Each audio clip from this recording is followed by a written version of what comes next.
بالله من الشيطان الرجيم. بسم الله الرحمن الرحيم. السلام عليكم ورحمة الله وبركاته. الفاتحة. أعوذ بالله من الشيطان الرجيم. بسم الله الرحمن الرحيم. الحمد لله رب العالمين.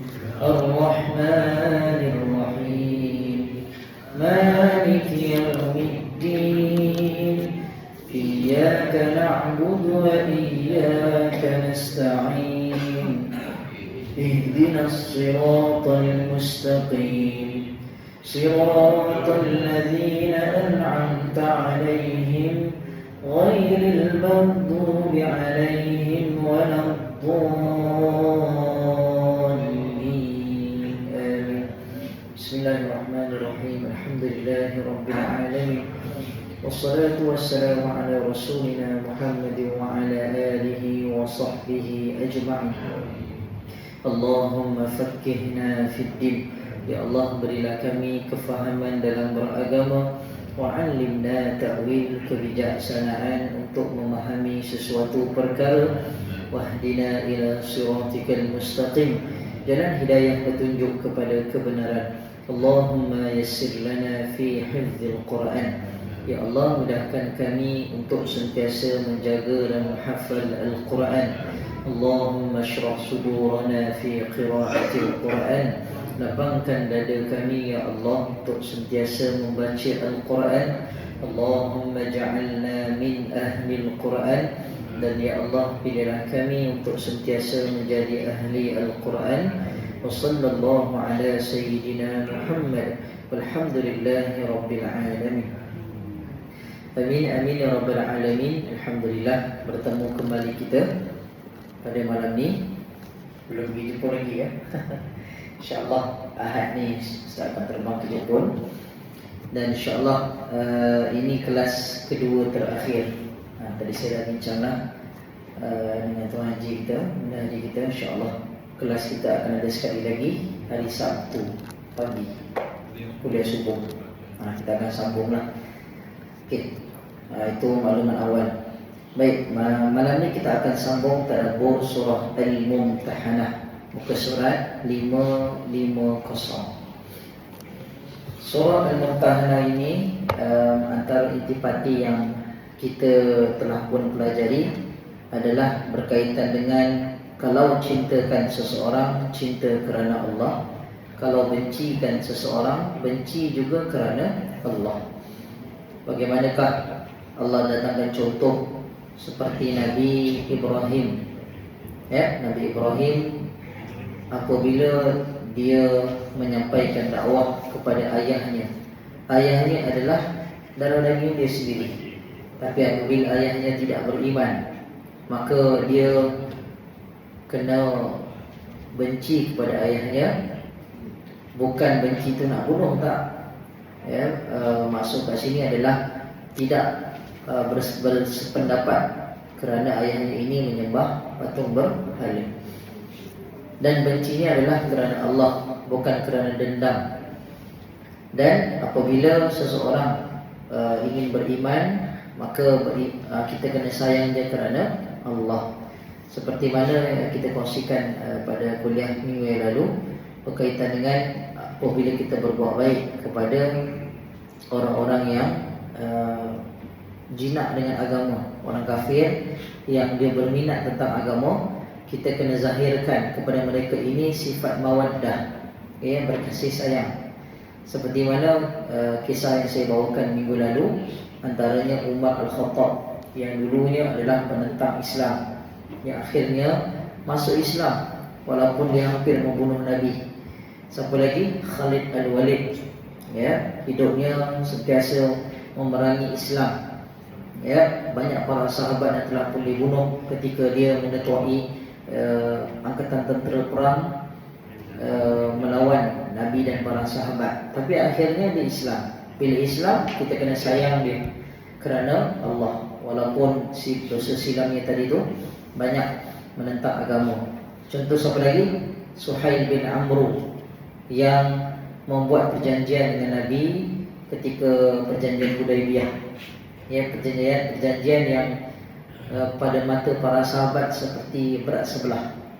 Tetapi akhirnya menguntungkan Islam melalui Fathul Mekah. Siapa lagi? Abu Sufyan. Dan ramai lagi orang-orang yang dulunya kafir, dan apabila orang Islam itu sendiri memberikan contoh yang terbaik, maka mereka berjinak-jinak kepada agama. Dan insyaAllah malam ini kita sambung ayat yang ke-8. Bismillahirrahmanirrahim. Allah Subhanahu wa ta'ala berfirman, La yanhakumullah, tidak melarang kamu oleh Allah, anil ladzina lam, orang-orang yang tidak yuqatilukum fiddin, memerangi kamu, ya. Oh, ini ayat 5. Saya silap ni. Ayat 5. Ini 8. Saya salah tulis kat WhatsApp. Tak, semalam minggu lepas sampai 7 kan. Hari ni 8. Betul kan? Saya lupa nak update masa copy paste. Hari ni 8 betul. Okey, ayat hari ini adalah ayat di mana kita boleh berurusan ataupun berbaik dengan orang kafir. Orang kafir ni ada dua jenis, ya. Satu kafir zimmi, yang kedua kafir harbi. Kafir zimmi ni kafir apa? Yang tidak melawan, ya, dia mengikut arahan pemerintah dan dia berbaik-baik dengan kita lah. Dia tidak menunjukkan penentangan. Adapun kafir harbi, dia menentang Islam, seperti negara haram tu, dia melakukan kezaliman kepada orang-orang Islam. Itu dipanggil kafir harbi, yang menentang Islam secara terang-terangan. Jadi untuk ayat hari ini, ayat 8 ni, Allah sebut apa? Tidak, la yanhakumullah, tidak melarang kamu oleh Allah, anil ladzina lam, orang-orang yang tidak yuqatilukum fiddin, orang-orang yang tidak memerangi kamu dalam agama. Okey, jadi jiran-jiran yang non-muslim dekat sekitar kita hari ini, dia ada tak menghalang kita untuk beragama? Ada tak sekat kita nak pergi masjid, pergi surau? Tak ada, ya? Setakat duduk sekarang ni ada sekat ke? Tak ada, kita kacau kan? Maka itu yang pertama lah, ciri-ciri yang pertama. Kemudian yang kedua, walam yukhrijukum min diyarikum, dan tidak pula mereka mengusir kamu dari negeri kamu ataupun tempat kediaman kamu. Ada tak mereka usir? Tak ada. Yang ada kat mana? Kat negara haram tu, dia usir orang Islam. Itu dipanggil kafir harbi, tak boleh kerjasama. Tapi apa yang berlaku hari ini? Negara-negara Islam bekerjasama, betul? Maka mereka berada dalam kezaliman. Adapun hari ini, kalau ada berkonteks kita sebagai orang awam, konteks kecilnya, kita duduk dekat kampung ataupun dekat taman, orang kafir tadi ni ada tak dua ciri-ciri ni? Dia perang tak? Dia sekat kita nak beragama, ataupun dia usir tak apa yang kita duduk? Kemudian tabarruhum, bahawa kamu berbuat baik kepada orang kafir, wa tuqsitu, dan kamu mestilah berlaku adil kepada ilaihim, kepada mereka. Maksudnya apa? Macam Trump tu macam mana? Itu dah terang dah, kafir harbi, ya. Berapa juta manusia dibunuh, ya, 20,000. Kat Gaza sekarang berapa jumlah kematian? Ada siapa yang update? Kita lupa kan? Dah lebih kurang 72,000. Kalau kacung ni semua mati lah. Tadi hidup lah 72,000. Satu kolangan lebih lagi lah. Kolangan tak sampai 72,000. Ya, Allah. Itu yang mati, yang cedera lebih 200,000 yang cedera. Yang tak jumpa, yang hilang jejaknya, wallahu a'lam. Okey, Allahu Akbar. Jadi kat sini kita sambung. Dekat ayat ni Allah sebut apa? Kalau orang kafir tadi dia tak perangi, kemudian dia tak usir kamu, kita kena buat apa? Kita kena berbuat baik kepada orang kafir ini dengan cara antaranya berlaku adil. Contoh, dia berniaga, kita beli barang dia, harganya RM80, kita kena bayar RM80 juga. Kita tak boleh bayar RM60. Kenapa bayar RM60? Sebab apa kafir? Bayar RM60 tak boleh. Tawar lain. Ini maksudnya memang dia bayar RM60. Saya nak RM60. Kalau tawar lain cerita lah. Okay. Tawar ada konsep redha antara dua pihak. Adapun untuk tadi ni, kita berurusan dengan orang kafir, kita kena berlaku adil kerana mereka tidak menunjukkan penentangan. Innallah, sesungguhnya Allah yuhibbu, mencintai al-muqsitin, orang-orang yang berlaku adil. Baik, sebenarnya ayat 8 ini dia ada kaitan dengan ibadah yang kita baru buat baru-baru ni. Ibadah apa? Ibadah korban. Soalan, boleh tak kita bagi daging korban kepada orang kafir? Tak boleh? Boleh. Contohnya daging korban dia bagi-bagikan dengan satu orang tu hanya angkor. Angkor lah. Lepas tu kita bagi dekat dia. Boleh ke? Okey, satu kata boleh, satu kata tak boleh. Ada dalilnya tak? Sebab hari ni dia kena ada dalil Quran ataupun hadis. Ada tak? Tadi saya rujuk Mufti Wilayah dan juga Jakib punya portal berkaitan dengan boleh tak bagi daging korban kepada non-Muslim. Kalau mazhab Syafi'i tak boleh. Daging korban tak boleh bagi kepada orang kafir. Kemudian bawah tu ada huraian. Tetapi sekiranya ada lebihan daging korban dan ketika itu semua orang Islam dah dapat, ada lebihan, boleh bagi tak? Boleh. Maksudnya walaupun tak boleh, sebab apa tak boleh? Sebab itu adalah ibadah korban, menunjukkan kita sedang mengorbankan sesuatu kepada Allah, pengorbanan kepada perjuangan kita lah, mengeluarkan duit, mengorbankan harta. Maka itu adalah ibadah untuk agama Islam, kekhususan kepada agama Islam. Kalau ikut hukum asal adalah tak boleh, cuma sekiranya ada lebihan. Maksudnya waktu pembahagian memang tak boleh ada bahagian orang kafir, cuma pada bagi orang Islam, orang fakir miskin, asnaf dan sebagainya, ada lebih. Boleh bagi tak? Boleh. Dalilnya apa? Ni, dari ayat yang kita baca tadi. La yanhakumullah, tidak ada larangan bagi kamu kepada mereka yang tak memerangi kamu, tak mengusir kamu. Jawapannya apa? Antabarruhum, kamu berbuat baik kepada orang kafir dan berlaku adil. Dibolehkan. Tapi yang utama tadi, maksudnya tak boleh bagi bahagian sekiranya ada lebihan sahaja. Sekiranya tak ada lebih, tak boleh bagilah. Itu maksud dia. Adapun pendapat yang keras, tetap juga tak boleh bagi. Kalau nak bagi juga kena beli daging tempat lain. Itu pendapat yang lebih keras lah. Itu para ulama membincangkan berkaitan dengan khilaf para ulama lah untuk bagi daging korban. Sebab apa? Daging korban ataupun tulang, kalau kita masak, kita makan, dia punya sisanya, contoh dibuangkan, siapa yang akan makan sisanya? Anjing, kucing. Kalau anjing dan kucing boleh makan, ialah lebihan daging korban yang telah boleh masak, maka manusia tak boleh makan. Itu dia punya dalilnya lah. Dibolehkan juga. Cuma kalau masak tadi tu, masak boleh bagi tak kepada orang non-Muslim? Boleh ke tak boleh? Sama juga konsep tadi, bagi dulu kepada orang-orang Islam sekiranya ada lebihan. Ada lebihan daripada dibuang membazir, Lebih baik kita berikan, dikongsikan. Okey.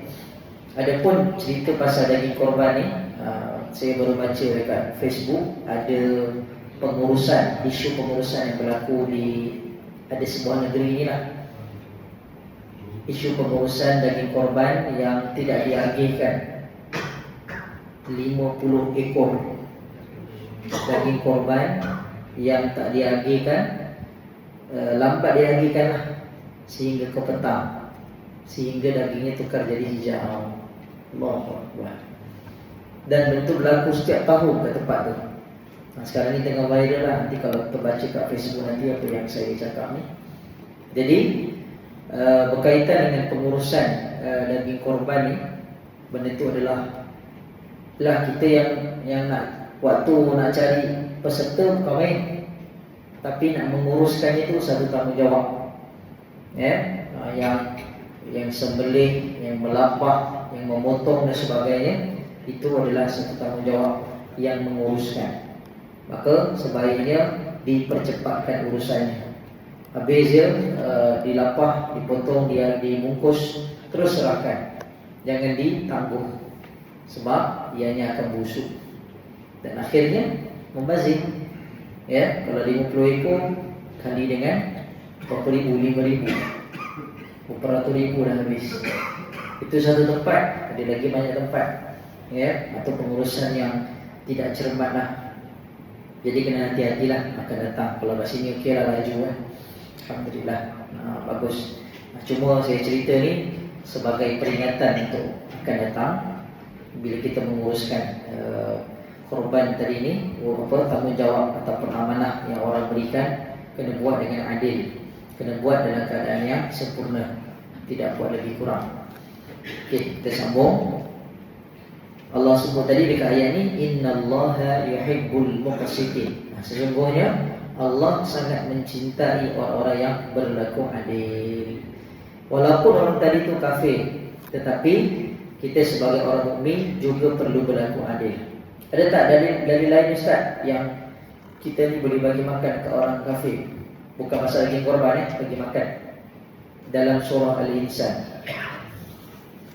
Kita dah kupas dulu surah Al-Insan. Dah, ke belum? Ya. Surah Al-Insan. Oh dah, kita kupas sebenarnya. Ayat 8. Muka surat 579.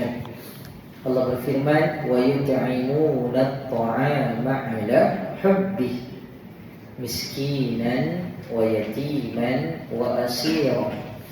Dan berilah makanan. Wa yut'imu ni adalah fi'il mudhari' yang menunjukkan bahawa bagi makan tu bukan one off dia, bukan sekali, sentiasa. Kalau fi'il mudhari' ini sama, maka kita kena sentiasa bagi makan. Wa yut'imuna at-ta'am 'ala hubbi. Apa yang kamu suka, apa yang kita suka makan, itulah yang kita kena bagi makan kepada orang lain. 3 golongan yang kita kena bagi makan. Ranking pertama adalah orang miskin. Orang miskin ni pula terpecah kepada 2 bahagian. Satu yang tak meminta. Okey, yang kedua adalah yang meminta. Siapakah orang miskin yang tak meminta? Apa maksud miskin dari ni? Miskin ni hina lah. Miskin ni pilihan ke takdir? Takdir Allah. Kadang-kadang dia dah usaha, mungkin lebih daripada kita yang usaha, tapi takdirnya begitu. Maka miskin tadi ni adalah pendapatan, keperluan bulanan melebihi pendapatan yang dia ada. Dia kerja, gajinya 3,000. Okey, seorang dia kerja, anaknya 7 orang. Maka pendapatan tadi tu tak dapat ditampung lah. Anak-anaknya dah sekolah semua. Okey, jadi setiap anak sekolah tadi tu berapa yurannya? 7 orang tadi tu. Yang sekolah rendahnya, sekolah menengahnya. Maka dengan nilai yang 3,000 tadi memang tak cukup. Okey, dengan bayar lagi bil air, bil api, ya, internet, keperluan bulanan, keperluan dapur dan sebagainya. 3,000 tadi tu dia akan jadi miskin bandar lah. Kalau dekat KL, saya lupa baru-baru ni buat program 3,000 ke 3,500. Jadi miskin bandar. Layak lima korban. Layak. Dia jadi miskin bandar. Dia jadi asnaf lah. Dia dapat bantuan daripada Mawib. Mawib antara kira yang terbanyak adalah kutipan zakat tahunan sampai juta. Dia ranking sama dengan Selangor. Kita kembali. Jadi kat sini pertama orang miskin tadi lah. Kedua anak yatim. Dan yang ketiga wa'asirah. Wa'asirah maksudnya tawanan perang. Zaman Nabi tawanan perang siapa? Orang kafir. Nabi berperang dengan orang kafir. Jadi yang jadi tawanan perang tu adalah orang kafir. Jadi orang kafir tadi tu kena bagi makan. Macam mana mujahidin yang sekarang yang membantu dekat negara Palestin sekarang, bila mana dia menjaga tawanan perang. Berbeza dengan negara haram tadi itu yang menjaga tawanan perang itulah. Sihat, gembira, seronok. Dia dibagi makan, dijaga emosinya. Berbeza dengan orang kafir itu sendiri. Kerana Islam mementingkan persaudaraan dan kasih sayang. Itu ayat yang kita baca tadi. Dan ini dalil kedua yang kata tadi boleh bagi makan kepada orang kafir. Jadi kalau kita nampak ada orang kafir ataupun orang muslim, dia nak makan tak ada duit, boleh tak kita kongsi makanan? Boleh. Atas dasar kemanusiaan dan tuntutan daripada Allah bagi makan apa yang terbaik. Kemudian kita berpindah ayat 9. Kita baca balik ke surah 550, surah Al-Mumtahanah tadi. Ayat 9, innama sesungguhnya hanyalah Allah. Innama yanhaakumullah. Sesungguhnya dia, siapakah dia? Allah melarang kamu anil ladzina, terhadap orang-orang yang qatalukum, memerangi kamu fiddin, kepada agama, wa akhrajukum, dan mereka mengusir kamu min diyarikum, dari negeri-negeri kamu, wa zaharu, dan mereka ini terzahir membantu ala ikhrajikum, mengusir kamu, antawallauhum, dan mereka ini menjadi pelindung bagi kamu. Jadi Allah sebut kat sini apa? Ini berlawanan lah dengan ayat yang ke-8 tadi. Ayat ke-8 tadi cerita tentang orang kafir yang dia tak usir dan dia tak perang, dia tak perangi kamu. Tapi untuk ayat 9 ni Allah sebut apa? Sekiranya orang-orang kafir tadi dia perangi agama, kemudian dia usir kamu daripada tempat tinggal. Kemudian Allah sebut mereka ini tidak boleh dijadikan sebagai pelindung ataupun peneman kamu. Wa may yatawallahu, barang siapa yang melantik mereka ni jadi penolong, kerjasama, mengadakan hubungan silaturahim, fa ulaika humuz zalimun, maka mereka itulah orang-orang yang zalim. Jadi dekat dua ayat ni tadi kita nampaklah perbezaannya. Untuk ayat 9 ni cerita tentang kafir harbi lah, kafir yang menentang, maka tak boleh kita membantu dia. Adapun hari ini yang saya sebut tadi di awal, orang Islam ataupun negara-negara Islam, mereka mengadakan kerjasama, mengadakan kita sebagai kerjasama dalam sektor ekonomi dan kekuasaan terhadap orang-orang kafir harbi ini. Maka sebenarnya pemerintahnya tadi ni mereka sedang berlaku zalim. Wa'iyyazubillah. Sebab itulah siapa yang nak jadi pemimpin ni, tanggungjawabnya sangat besar. Sebelah kiri kaki sudah pun berada di neraka. Maka janganlah meminta dalam jawatan. Kalau kita minta jawatan, kita tidak akan dapat bantuan daripada Allah. Adapun kalau orang pilih, maka di sana adanya bantuan daripada Allah Subhanahu wa taala. Okey, kita berhenti takat tu dulu untuk ayat 9 sebab ayat 10 ni panjang. Kita sambung pagi Sabtu insya-Allah boleh subuh terakhir. Okey, sebelum kita terbang ke Jepun insya-Allah. Okey, ayat 10 ni baru dah cerita pasal perempuan yang diuji tadi tu. Okey, tajuk surah ni kan Al-Mumtahanah, perempuan yang diuji. Jadi ayat 10 nanti ni baru kupasan sepenuhnya cerita tentang kenapa perempuan tadi ni diuji. Okey. Saya nak kupas boleh, cuma dia punya cerita dia panjang. Tak cukup masa kita ni. Wanita-wanita berdoa itu waktu pagi subuh datang. Nak tengok kenapa diuji InsyaAllah. Okay, jom kita baca dulu ayat 8 dan 9. A'udzu billahi minasy syaithanir rajim. A'udzu billahi minasy syaithanir rajim. La yanhaakumullahu 'anil ladzina lam yuqatilukum fid din.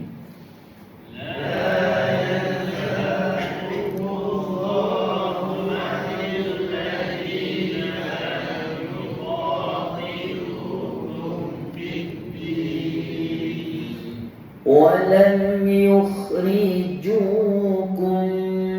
من دياركم أن تبروهم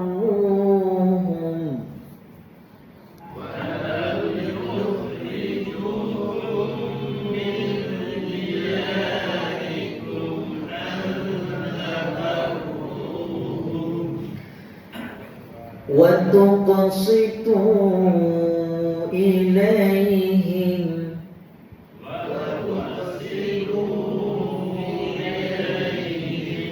إن الله يحب المقسطين.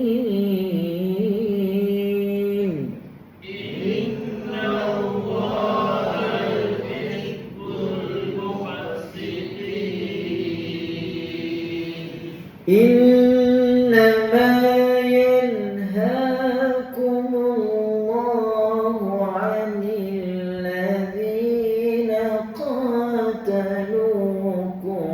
في الدين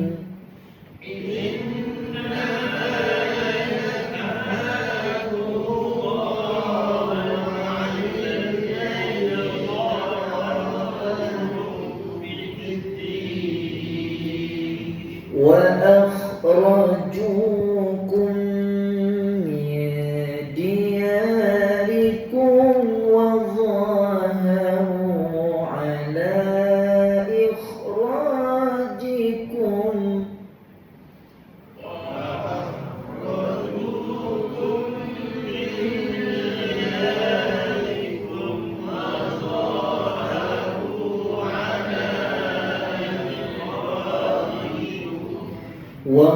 وظاهروا على إخراجكم أن تولوهم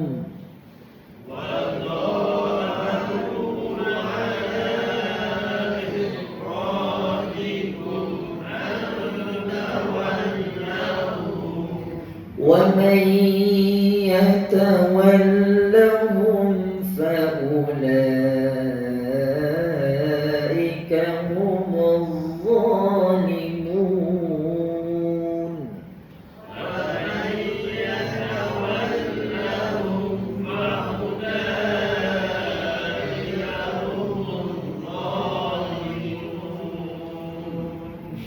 Baik, daripada dua ayat yang kita baca, saya nak bagi tugasan. Sebelum tu, apa yang dimaksudkan dengan huruf ziyadah? Huruf ziyadah ni apa? Huruf tambahan. Apa dia punya bentuk dia macam mana? Apa huruf dia? Wow. Ada berapa huruf? ziyadah? Yang ni kira? Yang ni? Nurul. Alif, waw. Si jim ni? Ya. Takut hilang jauhnya kat sana. Okey, alif, waw dan ya. 3 huruf Ya, ada apa di atasnya? Alif waw ya itu kan asli. Betul. Tapi alif waw ya juga adalah huruf ziyadah. Apa bezanya dengan mak asli? Terdapat cuba tengok buku. Buku surat depan awal, 6 ke 8.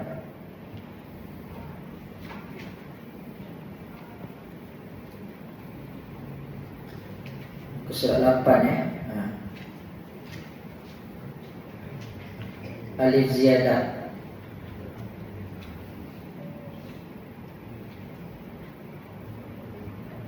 Ini 10 jenis alif. Kalau dia punya dekat terjemah asli rasanya tidak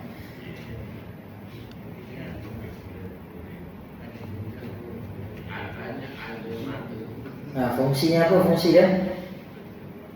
Ada pada tulisan, tiada pada bacaan. Hurufnya bukan dekat buku surat 61 Dia punya huraian ni.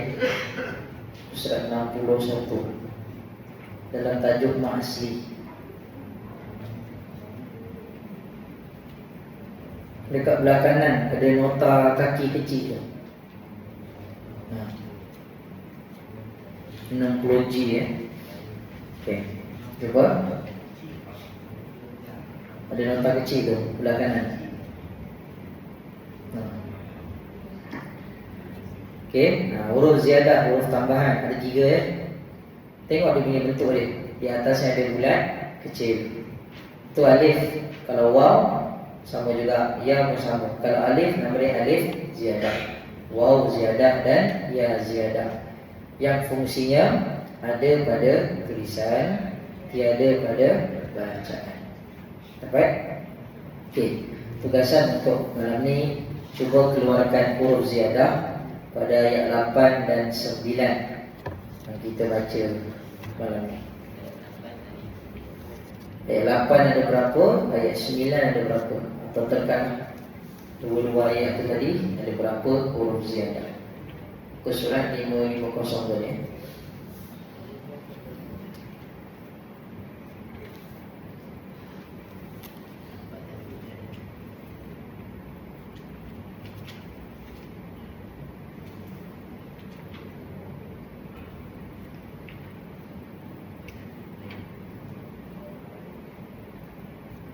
Dah?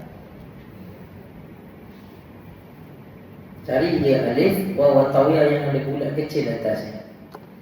Itulah huruf ziyadah.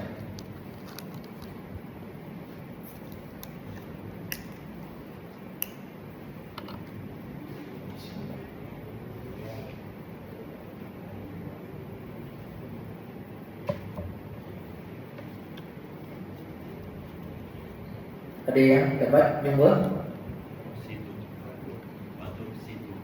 Ada berapa? 8192. So 3 lah. Jumpa tak? Okey, jom tengok ayat 8 dulu. Ayat 8 dekat mana? Wa tuqsitu. Nampak? Ayat 8. Okey, jadi alif ziyadah tadi fungsinya apa? Hanya ada pada tulisan sahaja. Dalam bacaan tidak ada. Okey, kemudian ayat 9. Wadhaharu.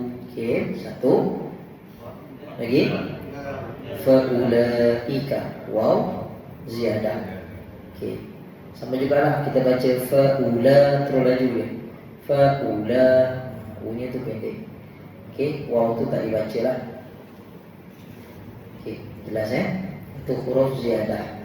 Jadi lepas ni bila jumpa huruf ziyadah dalam bacaan, kita jangan baca. Sebabnya dia hanya ada pada penulisan Quran. Dia melengkapkan penulisan Quran, tetapi dalam bacaan tidak dibaca.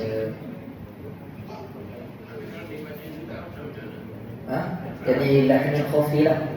kesalahan kecil sebab memanjangkan bacaan pada tempat yang tak sepatutnya lah. Dia tak mengubah maksud ayat, cuma dia kesalahan kecil. Kalau kita baca tak tahu hukum dia kan dia bukan dia. Saya baca dulu. Innama yanhakumullahu 'anil ladzina qataluukum fid-din. Sepatutnya kan inna idgham bina-binahan. Bukan idgham bina-binahan. Ini Wajib berguna, itu dah. wajib dengar. Tunggu. Kalau kita tak tahu ni apa tu idgham, Wajib berguna, wajib dengar. wajib dulu. Kalau kita tak tahu tajwidnya macam mana tak? Dia belajar. Okey, saya faham soalan tu. Kadang-kadang kita tahu baca, tapi tak tahu nama hukum.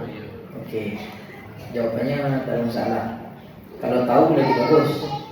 Maksudnya dah belajar ni nama bacaannya, lupa nama hukum. Tapi kita tahu baca dengung. Jadi yang penting adalah baca bertajwid, bukan tahu nama tajwid. Yang penting wajib baca bertajwid. Cuma nama hukum tadi tu kalau tak ingat, dia tak jadi satu kesalahan. Yang penting baca bertajwid dulu. Okay, wajib baca bertajwid. Belajar fardu kifayah, tapi baca kena bertajwid. Dia kena wajib fardu ain. Tapi kalau belajar, kita tengah belajar ni dia fardu kifayah. Tapi bila masuk dalam bacaan kena fardu ain. Kadang-kadang budak kecil kan, contoh dekat Arab ke apa kan, dia baca Allah sedap ni tajwid. Baca dengan lahjah Arab dan sebagainya. Bila tanya tajwid mungkin dia tak tahu sangat, tapi bacanya wajib tajwid. Sebab itulah kalau tengok negara-negara Arab, macam kat Mesir baru-baru ni kan, bulan Ramadan dia bagi anak budak muda jadi imam, budak sekolah menengah. Dia bukan kira siapa yang paling berilmu, tapi siapa yang paling betul bacaannya. Okey, ada orang ilmunya banyak, tapi bila baca Quran dia bacaannya ada banyak salah ataupun ketepatan makhraj, tak apa cantik. Jadi kena kedepankan orang yang paling bagus bacaannya untuk ke depan. Kalau negara Arab biasa budak-budak pun ikut suruh ke depan jadi imam.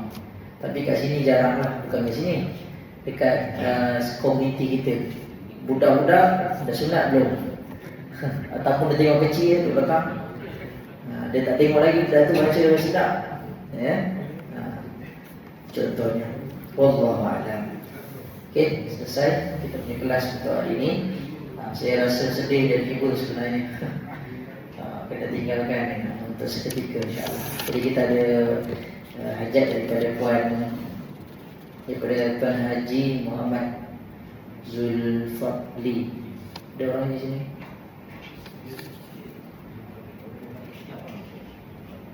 Zulfaqli. Lepas tu saya tak dapat baca. Zahari ya? Yang atas ni Zulfaqli Ron.